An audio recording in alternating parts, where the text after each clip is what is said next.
En puisant dans le fonds d'archives régionales d'images vidéo de l'agence cyclique Centre Val de Loire, la mission Val de Loire nous propose la série de films Plaisir de Loire, une plongée ludique dans un passé pas si lointain. On évoque cette série avec Vianney Barbin de la mission Val de Loire et Rémi Pailloux de l'agence cyclique. Vianney, est-ce que tu peux un peu nous parler de ce projet, comment c'est né ? Ce projet, il est né de plusieurs réflexions au sein de la mission Val de Loire.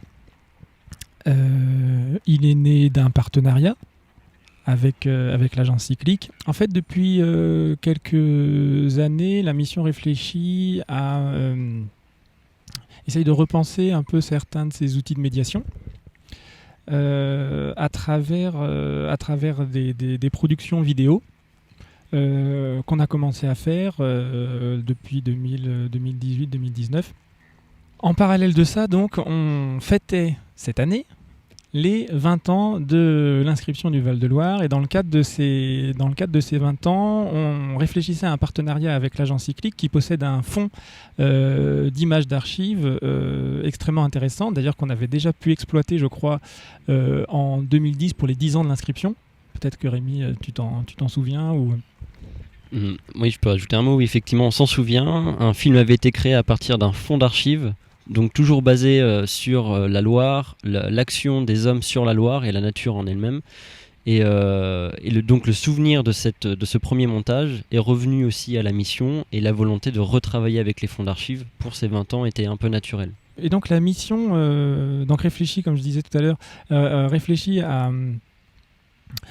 sur ces outils de médiation, à utiliser donc davantage la vidéo, mais elle possède déjà un certain nombre de contenus qui présentent les caractéristiques du Val-de-Loire patrimoine mondial, sous forme d'ouvrages, sous forme d'expositions notamment. Et donc dans nos réflexions, l'idée a été de repartir d'une exposition qui existe déjà, qui s'appelle Plaisir de Loire, mais sur une période assez longue, du début du 19e jusqu'aux années 1970 de mémoire. Et du coup, là, de travailler sur une période plus courte, sur laquelle on pourrait utiliser les images d'archives de Cyclique et reprendre ces contenus historiques qui présentent les loisirs en Loire sur des thèmes assez variés que sont la pêche, la navigation... les différents états qu'on peut observer de la Loire, la baignade notamment.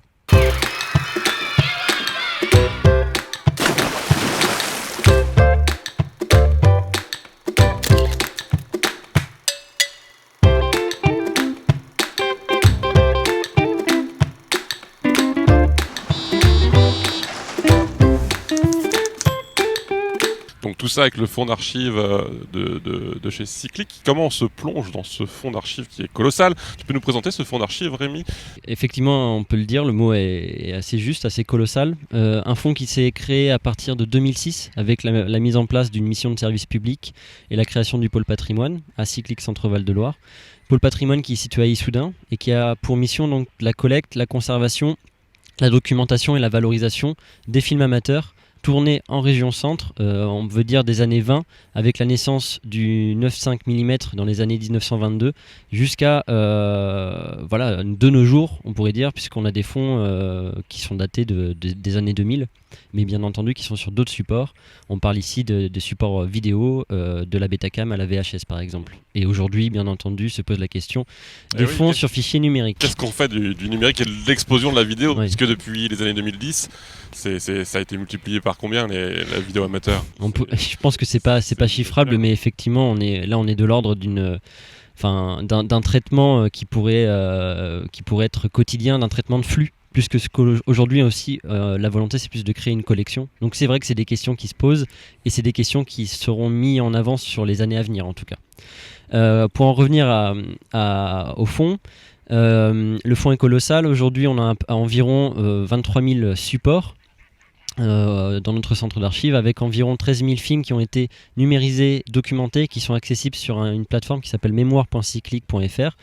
Et de là, en fait, de cette plateforme, les partenaires, dont la mission, peuvent consulter ces fonds, les sélectionner et nous en faire une demande pour après que nous, on puisse les mettre à disposition sous format de fichier HD, puisqu'aujourd'hui on a la possibilité, il y a eu une grande marche, un grand gap entre l'image SD quand on numérisait le fond sur notre télécinéma, puis aujourd'hui on parle de fond HD puisqu'on numérise sur un appareil qui nous permet de faire du 1920 par 1080 et donc qui est tout à fait diffusable sur les réseaux sociaux mais aussi sur grand écran. Cette plateforme, est-ce qu'elle est accessible à tout le monde? Est-ce qu'on peut s'amuser sur Internet, aller regarder, chercher les images? Oui, effectivement, elle est accessible à tout le monde, gratuitement. Il n'y a pas de coupure publicitaire, c'est un support, encore un outil du service public.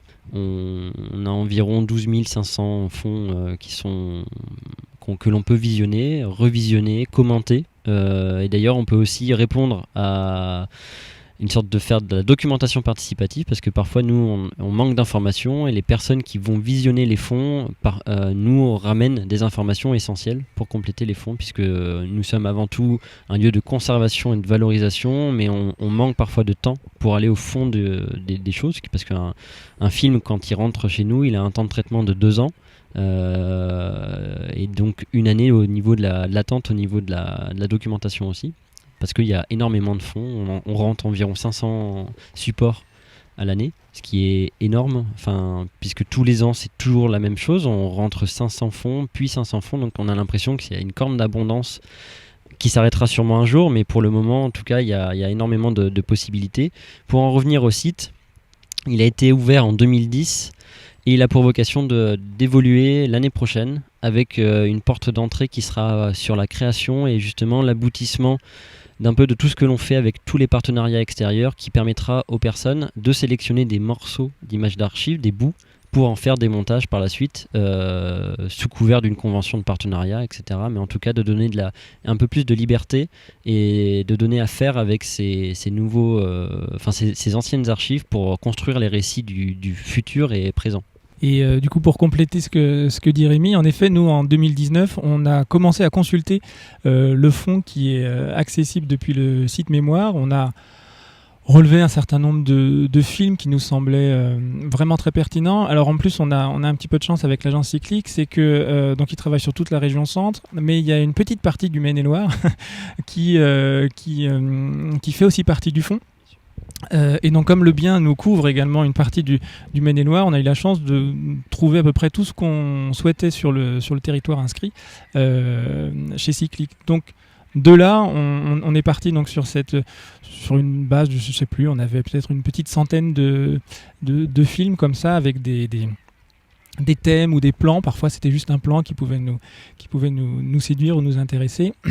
Et puis on a ensuite contacté Cyclique en disant voilà, il y a un fonds, c'est sûr, qui nous intéresse et qu'est-ce qu'on peut faire avec. Et ensuite, au fur et à mesure de nos discussions, on a vu que d'une part on pouvait obtenir les films d'une qualité bien meilleure que celle qu'on peut avoir sur le site. Et puis en fait, il y en a encore d'autres. Il y en a encore d'autres qui ne sont pas forcément accessibles sur le site. Et donc tout ça nous a construit, je ne sais pas combien d'heures de films, je ne sais plus à combien on est là, parce qu'au fur et à mesure, de temps en temps, on en demande encore un peu plus, suivant les sujets, suivant les... Il y a de quoi s'y perdre. Ah, complètement. Nous, on a la chance de s'être restreint à 6 thèmes sur le travail autour de Plaisir de Loire. On pourrait y passer beaucoup de temps. Comment vous l'agencez cette mémoire chez Cyclique? Comment on la conserve, on la met en valeur? Parce que tout n'a pas la même valeur dans toutes ces images. Alors, effectivement, tout n'a pas la même valeur, mais on part du principe que tout fond mérite d'être visionné et d'être conservé. Après, effectivement, il y a la différence entre la conservation et la valorisation. Ça, après, c'est une démarche scientifique qui nous permet de dire si tel fond a le mérite d'être mis en lumière.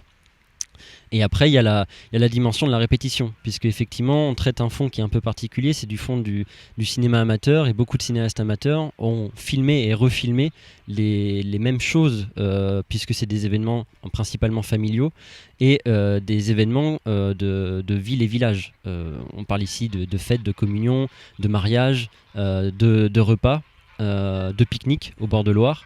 Mais c'est aussi au-delà de ça, et Vianney en a un peu parlé, puisque le cinéaste amateur ne s'arrête pas à sa vie quotidienne, il filme aussi l'événementiel, donc les événements sportifs, Il va filmer aussi tout ce qui se passe, je pense notamment à la chute du pont sur Tours, aux événements politiques, la venue d'un général de Gaulle, d'un maréchal Pétain.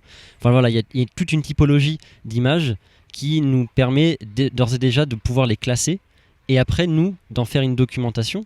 Et de cette documentation, on va définir un peu les grands axes, puisque c'est une documentation qui se veut descriptive et qui nous permet après de donner à voir les fonds. Et ces fonds-là, en fait, sont avant tout classés au niveau de la localité de l'événement et de la date. Et en fait, on ne va pas avoir un sous-classement. C'est les personnes qui souhaitent visionner les fonds qui eux-mêmes vont fouiner, chercher. C'est un peu de l'archéologie contemporaine. On s'amuse à construire du récit, à donner du sens, un nouveau sens en fait à ces images qui elles-mêmes en ont un. En fait, on construit de l'histoire, on construit une histoire à partir des histoires, et c'est ce que Plaisir de Loire fait en fait. Quand on traite un thème navigué, par exemple, on va prendre des fonds et de ces fonds, on va construire un récit par le montage, par les petites incrustations, mais aussi un récit qui lui-même avait déjà été raconté, et c'est ça qui est un peu c'est un puissant fond en fait. On peut s'y perdre, mais c'est un support qui est magique puisqu'on peut tout faire avec l'image d'archive, et aujourd'hui on s'en rend compte avec la qualité de l'image dont je vous parlais tout à l'heure, puisqu'on est passé de l'ASD à la HD, et aujourd'hui même les grosses boîtes de production utilisent l'image d'archive pour compléter leur film documentaire. Donc c'est un grand bénéfice pour l'image d'archive qui aujourd'hui ressort un peu et est sous la lumière. Parlons justement de la mise en forme et de la production. Ils n'ont pas pu être avec nous, mais donc le travail a été fait par Avril Film. Quel a été le travail fait avec la boîte de production sur... Alors avec Avril Film, on travaille sur deux aspects. Un aspect pré-réalisation, entre guillemets, où ils co-construisent avec nous le scénario du film. Concrètement, nous, en fait, on leur donne une base de travail sur le thème en question. Donc, par exemple, sur naviguer, tu parlais de naviguer. On a différents éléments qu'on souhaiterait aborder. On leur donne cette première matière un peu brute, et de là, ils construisent un scénario, un enchaînement logique, historique, plus ou moins. Et ensuite, on se cale sur la question des images à utiliser, parce qu'en parallèle de ce travail sur le scénario, nous, on a fait une présélection parmi le fond cyclique des plans, des séquences qui nous intéressent, qu'on leur envoie et sur lesquels ils travaillent à un montage. Donc on est sur des vidéos qui sont assez courtes. Le contenu propre au thème dure environ 2 minutes, entre 1 minute 30 et 2 minutes 30. Donc on est volontairement sur quelque chose d'assez dynamique, court, parce que l'idée c'était de pouvoir toucher notre communauté sur les réseaux sociaux. Ça fait partie aussi de la communication qui bouge un peu là, au niveau de la mission. La mission Val-de-Loire. Et donc voilà, il y a ce premier travail-là de travail de scénario. Et puis donc ensuite le montage. Et enfin le travail graphique. L'idée était de pouvoir souligner certaines actions qui peuvent être drôles ou un peu farfelues, et également parfois c'était juste coloriser un élément, par exemple un slip de bain dans le thème sur se baigner. Il y a des slips assez incroyables, des tenues de bain assez géniales sur naviguer. C'est souligner par exemple les moteurs à explosion à une période, notamment au Toureil. Au Toureil, il y a peut-être encore, je ne sais pas très bien, une pratique de course de hors-board qu'il est difficilement imaginable ailleurs ou à notre époque peut-être. C'est souligner certains éléments qui nous semblent assez incongrus actuellement. Tu parles d'éléments incongrus ou drôles. Il y a ce qu'on attend de voir quand on imagine les souvenirs et se plonger dans les images d'archives. On s'attend à voir certaines choses, mais est-ce que vous avez eu aussi des surprises ? C'était pas une surprise, mais pour en avoir discuté avec donc mes deux collègues avec qui je travaille, donc Imola Gebauer et puis Rémi Delplanque, qui lui était à l'origine de l'exposition sur Plaisir de Loire. Il y a un phénomène assez intéressant, c'est que notamment au début des années 30, là où on commence à avoir ces images de films amateurs, on est sur une classe sociale assez aisée, voire très aisée. Et au fur et à mesure des années, quand on arrive dans les années 70-80, on sent que l'image d'archive, l'image amateur se démocratise davantage. Et donc on a d'autres types d'images. C'était intéressant. Mais il faut en avoir conscience du coup quand on construit un discours, parce que c'est un discours d'une classe sociale. Enfin, ce sont des images d'une classe sociale particulière qui ne représentent pas forcément la vie de tous. Peut-être pour compléter, c'est aussi, on est étonné de la qualité parfois. Quand on parle de cinéma amateur, on a tendance à se dire ça va bouger, la caméra va beaucoup bouger, le sujet va mal être traité. On a tous en tête les images de Tonton avec son caméscope qui part en vacances. Mais... Exactement. Il y en a, forcément, ça fait partie des films amateurs, mais parfois on a des couchers de soleil, on a vraiment des moments d'émerveillement face à l'image et face à ce que l'on peut y voir. Et donc je pense que c'est en salle ce qui peut être... ce qui peut nous étonner. C'est vraiment l'étonnement par la qualité qui parfois est assez oubliée et parfois oubliable, mais parfois elle nous surprend. Je me rappelais une petite anecdote où j'ai montré la première vidéo aboutie à mon épouse et qui m'a dit « Ah mais ça va trop vite, j'aimerais bien juste pouvoir me poser un peu sur chaque image ». Et il y avait en fait cette envie, enfin ce plaisir de découvrir le quotidien d'une époque un peu révolue, sans forcément aller dans le « c'était mieux avant », mais juste ce plaisir de se plonger dans une époque qui n'existe plus, sur les tenues vestimentaires, la manière de bouger, comment on partait en bord de Loire, à quoi ressemblaient les bords de Loire il y a 80, 100 ans, etc. Juste ça, déjà, c'était déjà un grand plaisir de découvrir ça, enfin, ce sujet-là de cette façon-là. On parlait là du changement avec le changement d'époque, le changement de classe sociale qui utilisait le matériel.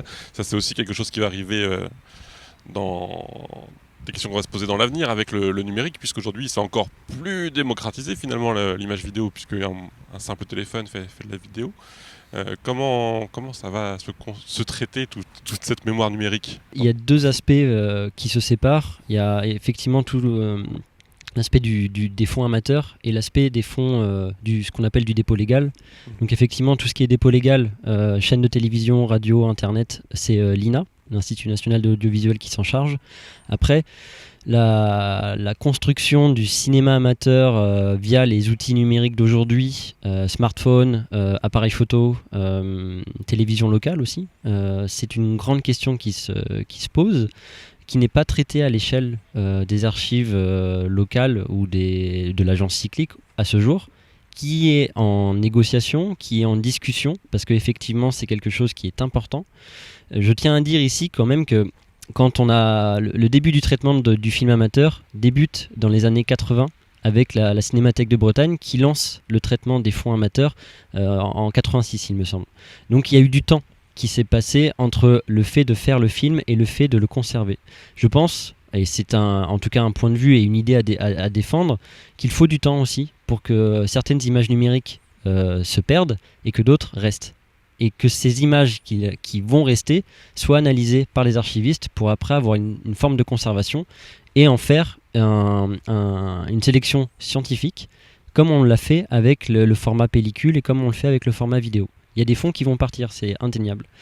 Et on a souvent ces discussions avec mes collègues au pôle patrimoine et on a souvent cette idée aussi qui revient de se dire que j'évoquais les télévisions locales, on pense qu'elles font partie des archives d'aujourd'hui puisqu'elles filment le quotidien, elles filment l'événement culturel, elles filment l'ouverture d'une boulangerie et tout ça, mis bout à bout, ça nous permet d'entrevoir ce que l'on va conserver par la suite. Et il y a plein, effectivement, aujourd'hui, on est tous cinéastes amateurs. Par contre, on ne fait pas tous du cinéma. Donc il y a vraiment une différence entre la typologie des actions de filmer a tellement évolué. Quand on voit Instagram, quand on voit TikTok, quand on voit... Bon, on parlait de Facebook tout à l'heure, il y a YouTube. Je pense qu'il y a... Toutes ces choses, c'est gargantuesque et ça va au-delà de nos propres missions aujourd'hui qui sont plus de la conservation de supports. Et le fichier numérique est un format et on peut parler de support mais tellement mouvant qu'aujourd'hui il y a la question de savoir comment conserver le format, sous quel format justement, et la pérennité du format. Parce que quand on garde une archive sous forme pellicule, c'est 140 ans. minimum. Aujourd'hui, ça fait 140 ans à peu près. Voilà. Un fichier numérique qui sort d'un smartphone, c'est une dizaine d'années, donc après se pose la question de la récupération, de la sauvegarde, de la reproduction de la sauvegarde, etc. etc. Une question un peu technique, mais comment se passent les droits d'image et d'auteur sur ces films amateurs ? À partir du moment où le dépôt est fait à Cyclic, Cyclic est ayant droit des fonds, et en tout cas du fonds numérique. Le réalisateur ou la personne qui nous a fait le dépôt reste propriétaire de la bobine, du support. Donc il peut récupérer à tout moment le support. Il y a un conseil qui est fait à la personne, puisque nous on a des locaux qui a une conservation optimum, qui nous permet d'avoir un taux d'humidité et une température assez stable pour faire en sorte qu'il n'y ait pas d'évolution sur le support. Mais à partir du moment où nous on a numérisé le film, on devient propriétaire de la copie numérique, ce qui nous permet, sauf cas exceptionnel, d'en faire ce que l'on veut, ou en tout cas d'être garant de ce fonds. Effectivement, on ne fait pas ce que l'on veut avec l'image, on va avoir des discussions. On en a eu d'ailleurs pour les plaisirs de Loire, avec effectivement l'incrustation de petites couleurs, le fait d'accélérer, de ralentir. C'est des choses qu'aujourd'hui on met en avant parce que ça fait partie de nos façons de faire, de nos façons de consommer l'image, ce qu'on n'aurait pas fait peut-être il y a 20 ans. Donc c'est aussi des questions qui évoluent. Et on reste quand même garante de l'image, donc des fois on peut tirer la sonnette d'alarme et dire il faudrait peut-être ne pas faire ça ou le faire autrement. Mais dans tous les cas, on privilégie la construction d'un récit, la construction graphique et l'aspect artistique, qui est très importante aujourd'hui, parce que ça permet de donner à voir à d'autres publics, autres que ceux qui sont déjà férus de l'archive ou qui font des recherches à travers l'archive. Et alors pour l'instant, nous on n'a pas eu de rappel à l'ordre de la part de Cyclic, donc je pense qu'on est encore dans les clous. Et ce que dit Rémi, c'est exactement ce que l'on fait avec ces vidéos. À partir d'un contenu, une exposition en format texte, image que l'on prête, on reprend ce contenu-là sous une forme plus actuelle, plus moderne, peut-être qui pourra toucher un public qu'on espère un peu plus jeune. On a un travail au sein de la mission autour du rajeunissement de notre public, notamment dans le cadre des 20 ans.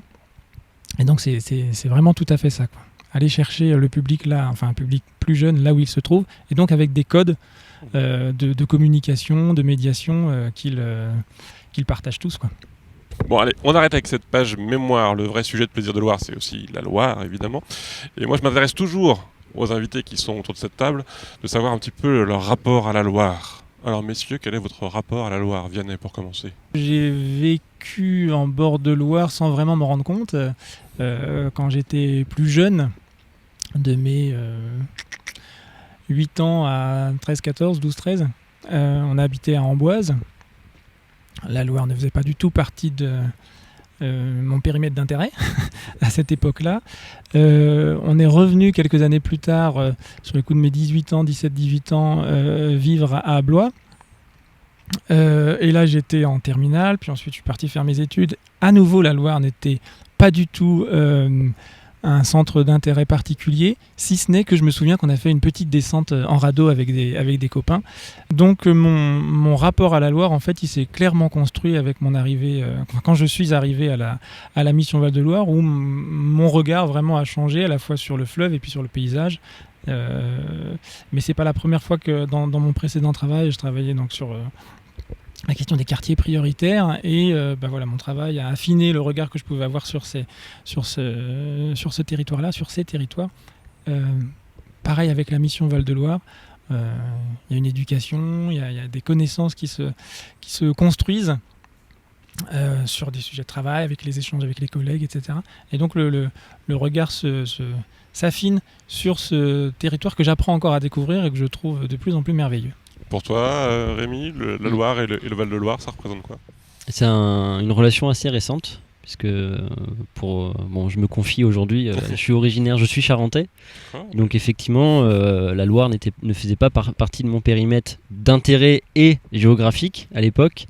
Je me suis rapproché progressivement, c'était entre 2015 et 2016 que je suis arrivé sur Tours. J'ai appris à connaître effectivement la Loire, son environnement, et par la suite à le pratiquer aussi, tout simplement, puisque voilà, ça traverse le territoire, à la fois la géographie et à la fois ce que l'on peut y faire, naviguer. On parlait de naviguer tout à l'heure, on parlait tout à l'heure de déguster un verre au bord de Loire, de voir un film, d'écouter de la musique. Donc c'est un centre d'activité qui s'est fait. C'est très intéressant et très agréable. Par contre, je tiens à souligner que j'ai toujours eu une relation avec la navigation, avec l'eau. Donc pour moi, c'est assez naturel aujourd'hui de travailler. Je suis très content que nos images soient aussi valorisées dans ce cadre, puisque moi j'ai toujours navigué. Je suis kayakiste depuis assez jeune. Aujourd'hui un peu moins à cause du travail, mais comme tout le monde, on a des activités qui se réduisent. Mais en tout cas, c'est un territoire que je connais, que j'ai appris à connaître au fil des années et que je souhaite approfondir, puisque je pense qu'il y a vraiment, c'était une discussion tout à l'heure qu'on avait aussi, il y a vraiment un futur aussi autour de la Loire, de la relation homme-animal, faune, flore. Voilà, donc il y a toutes ces questions et je pense que que ce soit les archives ou que ce soit nos actions ont des choses à prouver et à donner sur ce territoire qui est en perpétuelle évolution. Être plongé dans les archives, ça aide aussi à avoir une vision du futur. Complètement. Oui. C'est assez affolant de voir comment nos images du passé répondent à notre présent et à notre futur très proche. Avant de travailler dans les archives, j'ai fait des études d'histoire et on apprend souvent que l'histoire est assez cyclique. C'est pas pour faire un jeu de mots avec l'agence, mais voilà, c'est vraiment le cas. On a des faits qui se renouvellent. Ça peut être des faits à l'année, mais aussi sur des périodes plus longues, des dizaines d'années, des centaines d'années. Et on en est aujourd'hui, on le voit aujourd'hui avec la situation sanitaire qui se répète, avec d'autres maladies qui étaient là avant, d'autres comportements humains qui se sont faits par le passé aussi. Bon, on s'écarte un peu du sujet, mais en tout cas, c'est vraiment l'archive est vraiment un miroir. Quotidiennement, on se regarde à la fois et on admire le paysage et on a parfois peur de retrouver ce qu'on a vu précédemment.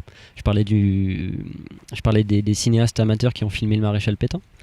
C'est peut-être tout bête, mais un homme qui traverse la rue en saluant le public l'applaudissant, parfois on a des frissons, mais on comprend aussi la situation. Il y avait une situation historique et cette situation historique se comprend.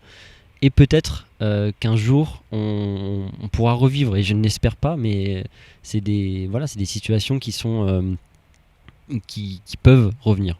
Et l'archive nous dit ok, ça c'est fait. Est-ce qu'on tourne la page ou est-ce qu'on replonge parfois dans ces méandres un peu sombres? Bon, pour pas finir sur un air aussi grave, dans les choses qui peuvent revenir aussi, on peut peut-être s'arrêter juste à la baignade en Loire, par exemple. Peut-être qu'un jour, on pourra se rebaigner dans la Loire. Alors là, il va y avoir une langue de bois qui va se mettre en place. La question de la baignade, je pensais à ça au fur et à mesure de ta prise de parole, Rémi, parce que, alors, en effet, sur un sujet beaucoup plus léger, on retrouve un peu ce rapport passé-présent. Donc dans le passé, la Loire a été largement utilisée pour la baignade, jusqu'à un certain moment,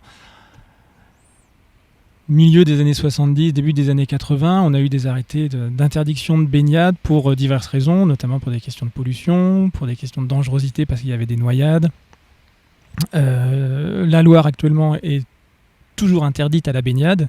Malgré tout, les usages font qu'il y a une forme de tolérance, d'acceptation, malgré les dangers que ça peut représenter. Et donc, hier encore, on en discutait avec Rémi et Imola, comment on termine ce sujet sur se baigner, parce qu'on ne peut pas... en tant qu'institution publique, faire la promotion de la baignade.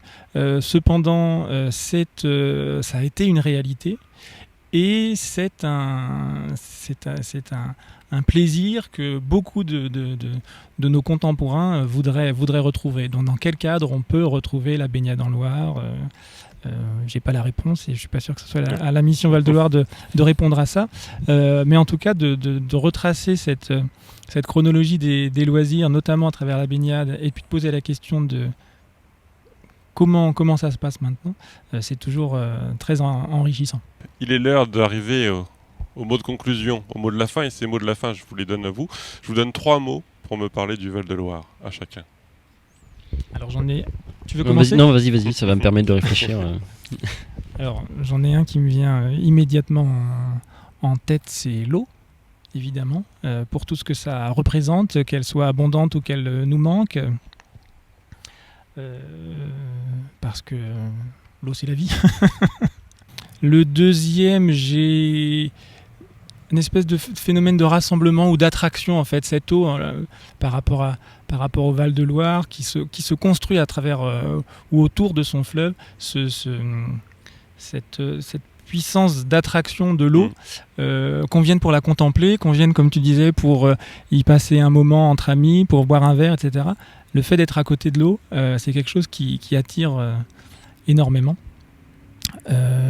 J'ai pas encore le troisième, j'en ai en tête mais je sais pas. Un troisième, c'est le mouvement, voir cette eau se couler comme ça, il y a quelque chose d'assez apaisant. Et pour avoir discuté avec un marinier de Loire récemment sur cette sensation-là, lui il me disait j'ai la sensation parfois quand je me retrouve sur le bateau d'être connecté à l'océan. Donc ce mouvement-là qui nous emmène vers l'océan, je trouve que c'est assez juste, même si on n'a pas toujours l'impression de le ressentir. Je trouve que c'est assez juste. Alors 3 mots, je dirais histoire pour commencer, parce que voilà, c'est un élément qui est aujourd'hui, qui s'affiche aujourd'hui, qui sera là sûrement demain, en espérant que tout se passe bien, et qui était là bien avant nous.